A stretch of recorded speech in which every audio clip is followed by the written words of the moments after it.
I'm Bill from CJ Pony Parts. And I'm Freddy with CJ Off-Road. This is the 2018 F-150 we built for the Ford display at this year's SEMA show. But because of the rules of SEMA, we weren't allowed to actually show you this truck until we were finished with it. We've actually done a ton of work to this truck, including some under the hood. We installed this aFe Momentum GT cold air intake, and today we're going to show you how we installed it. This intake is going to be a direct fit replacement for the factory intake with its roto-molded intake tube and a one-piece sealed housing. It features a massive pre-oiled Pro 5R air filter and an inspection window so you know when it's time to clean the filter. It comes with everything you need for a quick and easy bolt-on installation, and it'll help our F-150 breathe and sound a whole lot better.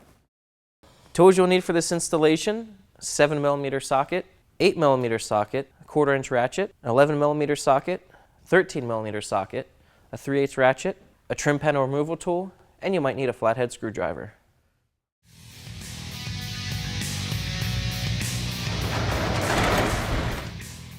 Alright, so we have the hood open. The first thing we're going to do to install this intake is remove the factory intake by loosening this clamp here and one down here.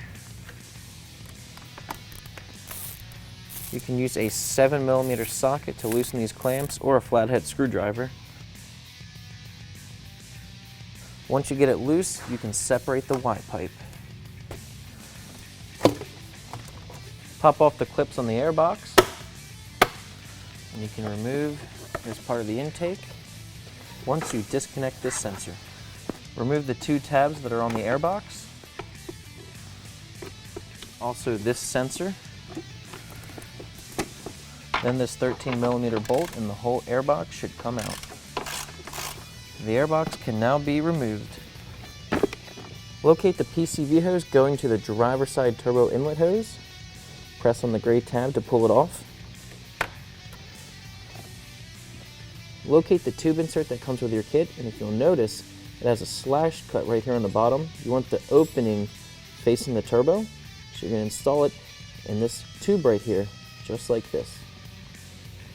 This is so you don't get a check engine light. If you don't install this, or if you install it without the slash facing the turbo, like that, you will get a check engine light. It will be a tight fit, so you do have to give it a good push.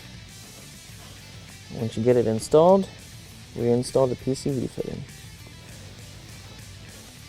Just like that. We're over at our workbench now. Locate this grommet on the factory air box. This needs to be transferred over to our aFe box right here. Place the grommet in the aFe air box.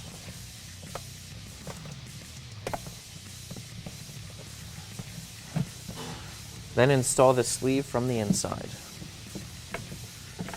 To make sure this seals properly, we're going to install this piece of trim around the air scoop right here.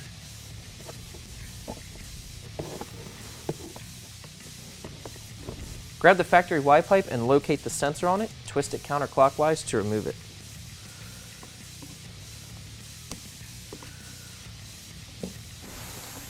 Install the rubber grommet end insert into the aFe Y pipe.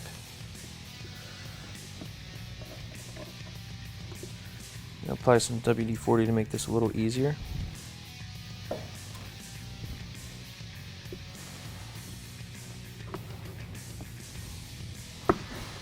Once you get that installed, you can install the factory sensor.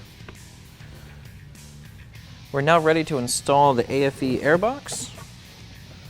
Line it up with the two grommets on the bottom, then you're going to install your bolt right here. It's kind of tricky to line the bolt up, but it is possible to do. Then tighten the bolt.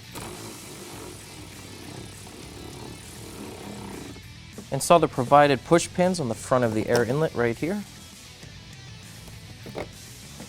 Install the massive air filter into the air box. Push it all the way in like that. Install the adapter coupler onto the passenger side turbo inlet tube with a hose clamp and put the smaller side on the inlet tube.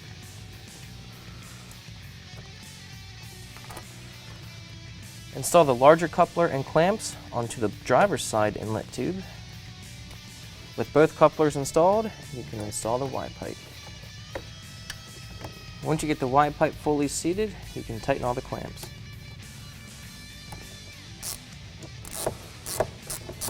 Use an 11mm socket on the clamp for the air filter. The last thing we have to do is plug in this temperature sensor. And we are done. Alright, our aFe cold air intake is installed. It looks way cooler than the factory intake, and this air inlet is way bigger than the factory inlet as well. It should really help this truck breathe a lot better. Installation really isn't too bad. It should only take about 45 minutes to an hour, and before you know it, you'll be heading off-road.